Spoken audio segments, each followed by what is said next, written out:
આજરોજ વહેલી સવારે પુરીમાં ગુડીચા મંદિર પાસે થયેલી ભાગદોડમાં લગભગ 50 લોકો ઈજાગ્રસ્ત થયા છે અને ઓછામાં ઓછા 3 લોકોના મોત નીપજ્યા છે। ત્યારે પુરી રથયાત્રામાં ભાગદોડ બાદ ઓડિશા સરકારે કડક કાર્યવાહી કરી છે। તો મોહન માઝી સરકારે પુરીના જિલ્લા કલેક્ટર અને એસપીની બદલી કરી છે અને ફરજમાં બેદરકારી બદલ ડીસીપી વિષ્ણુ પાર્ટી અને કમાન્ડન્ટ અજય પાંધીને સસ્પેન્ડ કરવામાં આવ્યા છે। તો આ સાથે મુખ્યમંત્રી કાર્યાલયે ભાગદોડમાં માર્યા ગયેલા શ્રદ્ધાળુઓના પરિવારોને 25 લાખ રૂપિયાની નાણાકીય સહાયની જાહેરાત કરી છે। તેમજ મુખ્યમંત્રીએ વિકાસ કમિશનની દેખરેખ હેઠળ વિગતવાર વહીવટી તપાસના આદેશ આપ્યા છે। તેમજ ચંચલ રાણાને નવા જિલ્લા કલેક્ટર તરીકે નિયુક્ત કરવામાં આવ્યા છે, જ્યારે પિનાક મિશ્રાએ નવા એસપી તરીકે કાર્યભાર સંભાળ્યો છે। ત્યારે બીજી તરફ ઓડિશાના મુખ્યમંત્રી મોહન ચરણ માઝીએ પુરીમાં મંદિર પાસે થયેલી ભાગદોડ માટે ભગવાન જગન્નાથના ભક્તોની માફી માંગી હતી।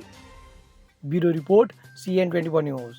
હવે જુઓ દેશ દુનિયાની તમામ ખબરો તમારી આંગળીના ટેરવે।